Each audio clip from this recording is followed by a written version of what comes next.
Okay, in this lesson too, what I'm going to do is finish up chapter 3 and just go through the book. If you found chapter 3 to be relatively easy and you've already finished it, then you really don't need to worry about this video. You're already there. I'm just going to run through the basic lessons and through some of the exercises just to make sure you've got it done. If you don't quite have it done, this might help you get it done a little bit faster. So it's up to you. Okay, so where we left off was with the idea of action verbs and linking verbs. Now, the one thing is objects, which I'm not going to emphasize. I'm going to mention this and then I'm going to get away from these. It's not that we don't use them. We use them all the time. It's just learning about objects doesn't help your writing. Okay, I'm not concerned with you knowing everything about grammar for the sake of knowing grammar. It's about, does it help you write? Learning about objects doesn't help you write. So this exercise really quickly is just objects happen with action verbs.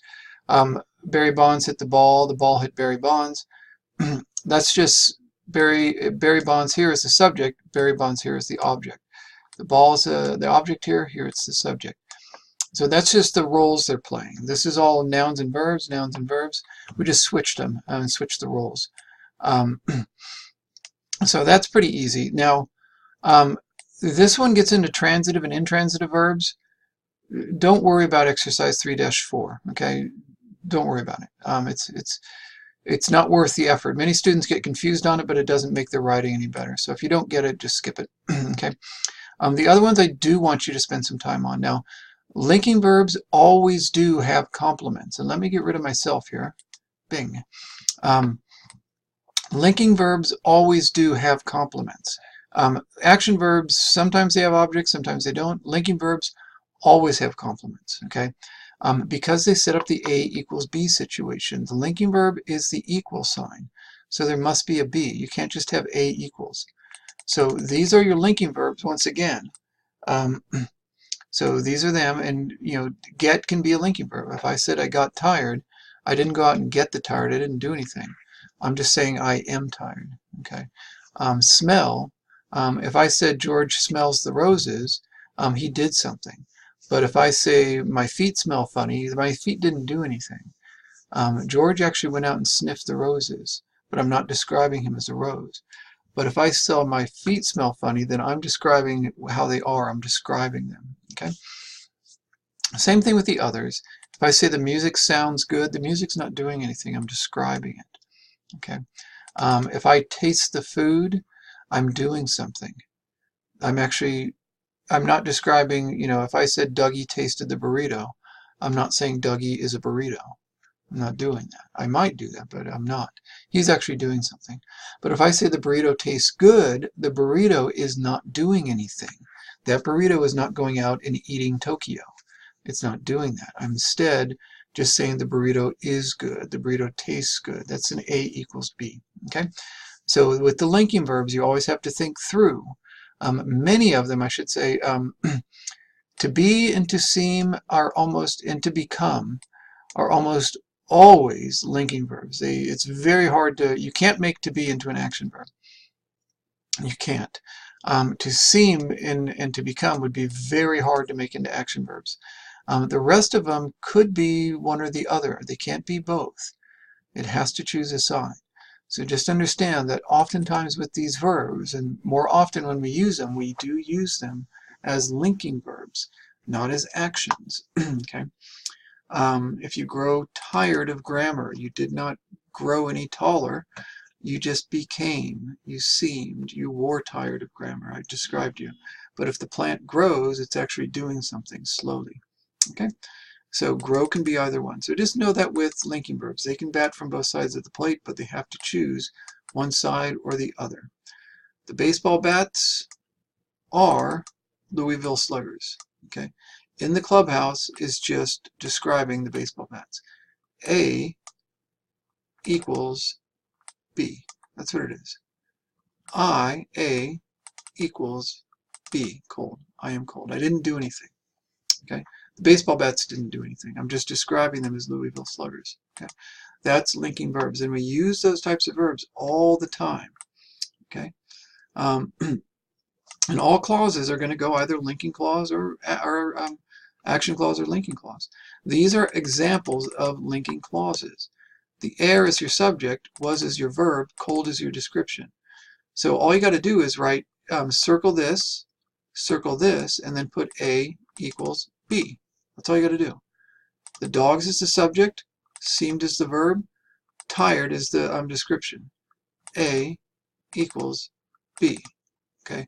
Did not bark. I probably shouldn't have had it in there. That's just a action verb put on the end. Okay. Don't worry about that. The garage is the subject. Was is the verb. This one's not the best example, but this one has two complements, cleaned and ready. I'm describing the garage, describing it, cleaned and ready. That's what I'm doing. It's an A equals B and B. That's what it is. Okay, so that's how that exercise works. Okay. Helping verbs, always keep in mind that helping verbs help out action verbs, or they help out linking verbs. They can never, ever, ever be the full verb.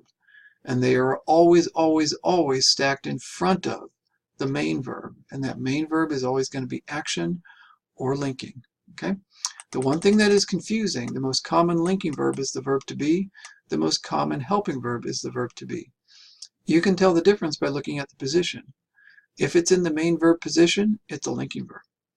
If it's in a helping verb position, it's a helping verb. So just understand that the verb to be can be a linking verb or it can be a helping verb. It can't be both. It's either stacked in front of an action verb or it's stacked in front of a linking verb. So let's go through these. So here are some of the examples of them. No, this is a drill. This is very repetitive, and for a lot of students they get confused, but it's incredibly boring and it's incredibly simple. It's so simple that it can be confusing. We're going to write the verb learn following the model of love. Okay, so love, learn. Loves, learns. I should write learns here. Instead of loved, I write learned. Can love, so I write can learn. May love, may learn. Notice that learn always stays at the end of the verb. And these are all full verbs. Should love, should learn. Could love, could learn. These are all the possible constructions of any verb in the English language. They all work by one of these. That's it. And so it is repetitive, but after all my years of teaching, what I've found is that by going through this repetitive exercise, students get verbs. Go through this once.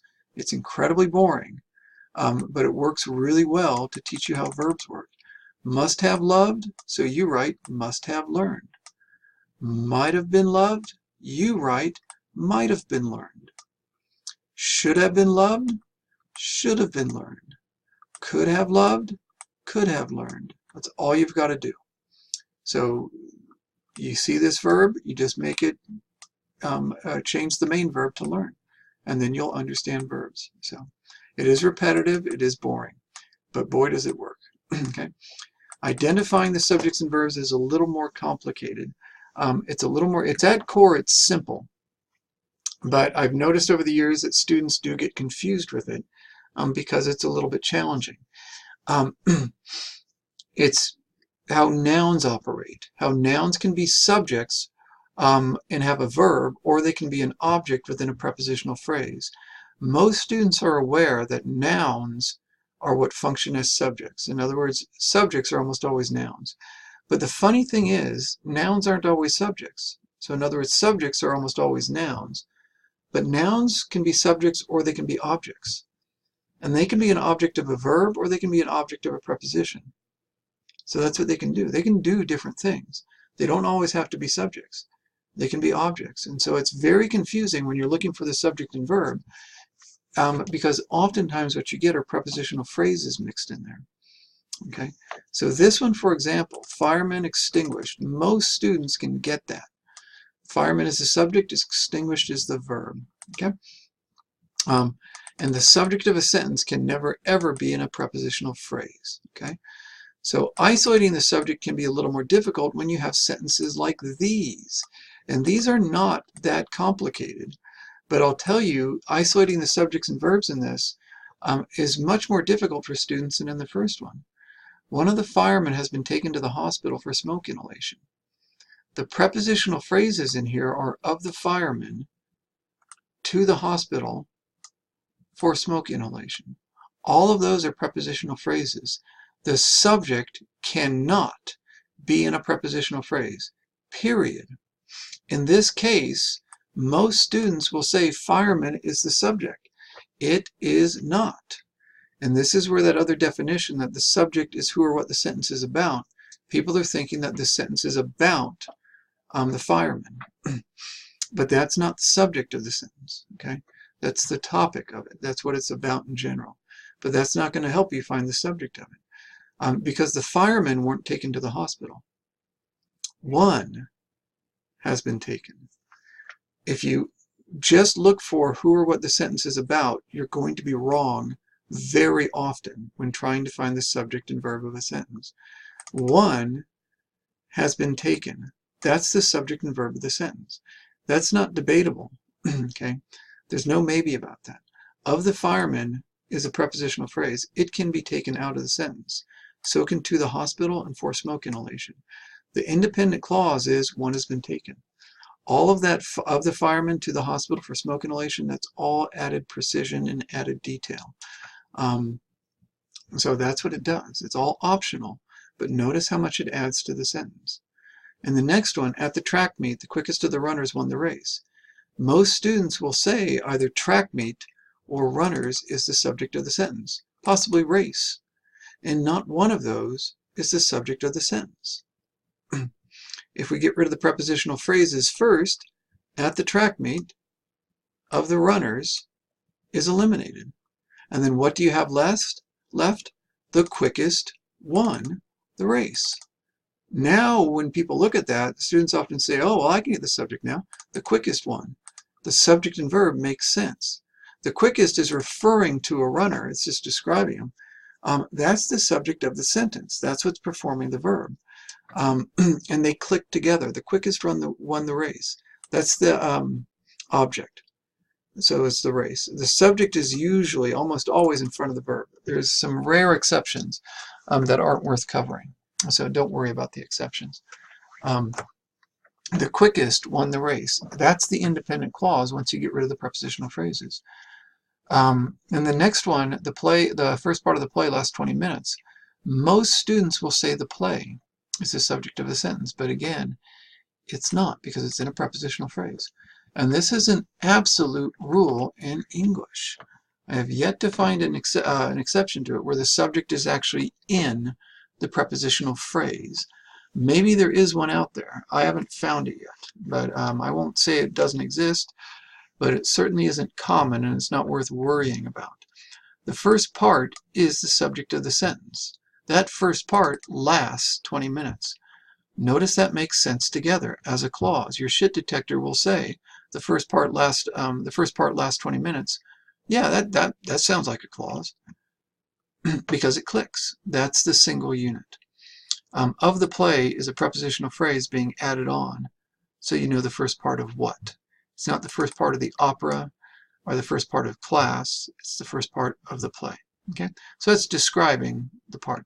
Okay, so that's very important that you be able to take prepositional phrases out of the way, and then you can find your subject and verb. It's a very important skill because the object of a prepositional phrase often gets confused with the subject of the sentence. Very often. Especially, and you've noticed so far I've used very simple sentences because of this prepositional phrase issue with it getting in the way. Crossing out the prepositional phrases in 3-7, without Dougie in tonight's game against the Giants.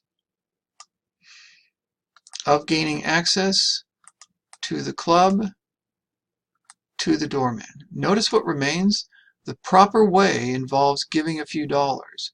That's the independent clause.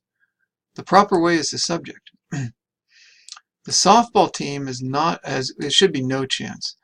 The softball team has no chance. That's the independent clause. Everything else is optional. Look at number 3. 3 is challenging. In fairies and trolls is one prepositional phrase. After childhood.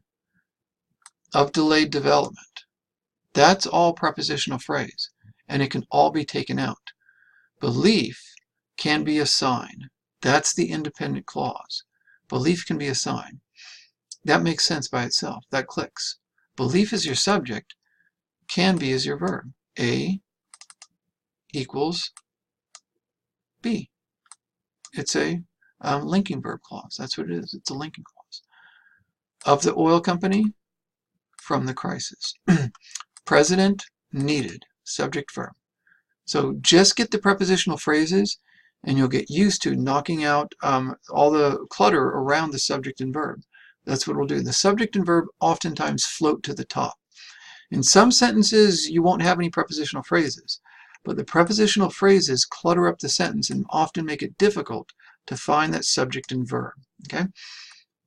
So if you can do, and I'm very serious about this, if you can do exercise 3-8, you basically understand the language. You've got it. Everything else is just built on top of this. 3-8 is without a doubt the most important exercise in the book. And that's why I repeated it in 3-9 and a couple of others. Okay? If you can do this, cross out the prepositional phrase first, circle the subject and underline the full verb. If you can do that, you understand the core of English sentences. You understand independent clauses and basic details. Cross out on Tuesday, to the game at noon. Those are the prepositional phrases. If you cross out to come, that's an infinitive phrase. If you cross it out, I don't care. No harm done. To come can never be the main verb. An infinitive cannot be the main verb. And it's rarely the subject of a sentence. So if you cross out to come, no harm. You're fine. We is the subject. Would be is the full verb. Okay? If you underline happy, that's okay. That's a compliment. I'm okay with that. Cross out in the library. Fred is your subject. Must find is the verb. Okay? To class before noon, before 9 a.m. Student is the subject. Comes is the verb. In baseball is a prepositional phrase. The Giants is the subject. Must be is the verb. Okay? To our house on Friday. Prepositional phrases. Sammy is the subject. Will be coming is the verb. On the lower campus is the prepositional phrase. Basic skills program. Gives is the verb. In the English department, at home. The teachers is the subject. Make is the verb. Teachers make. There is no prepositional phrase in 8. I is the subject. Would like is the verb. Okay. So I hope that gets you in decent shape with that one. And there's a couple more here that I go into. Because this one's so important, I repeated a little bit more later on with giving you more. So prepositional phrases always they act as adjectives or adverbs. In this case, on my street is an adjective modifying houses. With gnomes is an adjective modifying lawns. Gnomes isn't doing it, with isn't doing it. But the whole prepositional phrase is doing it. Cars is a noun from Korea that's describing cars. That's what it's doing. Okay, so from Korea is describing cars. Those two words become an adjective. Neither one is an adjective. Neither one of these is an adjective. None of these are an adjective. Okay, but together as a unit they describe houses. So prepositional phrases can be adjectives, or as I go in here, they can be adverbs. So if they're adverbs, they oftentimes can move around. So I won't go through all of those, but they oftentimes can move around. This is the last drill, the worst drill. I have exercises, but this is the last real drill. All students hate this drill. This is a prepositional phrase drill. This drill makes the biggest difference in probably in all of your writing, the quality of your writing. It is a lot like the verb drill. All I want you to do is write the preposition right here, then write it again, and then write a prepositional phrase. Write a prepositional phrase. Do not write a sentence. So if you got a preposition right here, above. So we take above, and you write above, above, above my door. Just write a quick 2 to 4 words that click as a sentence. And then I got according to, according to George. Okay, after, after, after the game. And you know, those things. That's all you do is you use that list, the previous list, put it in here, then put 2 to 4 words here. That will teach you prepositional phrases. This drill will do it. Okay? And again, in my experience, it works really well. Defining the subject and verb is extremely important. This is that repetition of that previous exercise 3-8. This really gets it down. If you can do this, you will understand chapter 4 no problem, and you will write very well. And so I give you 310, 311, and 312. Those are all on subjects and verbs with prepositional phrases. If you got those down, you're in great shape. Okay? So that's enough on that chapter. If you get it down, we'll go over 4 next. But if you've got 3 down, that's the basics of how the language works. Right? All right, take care.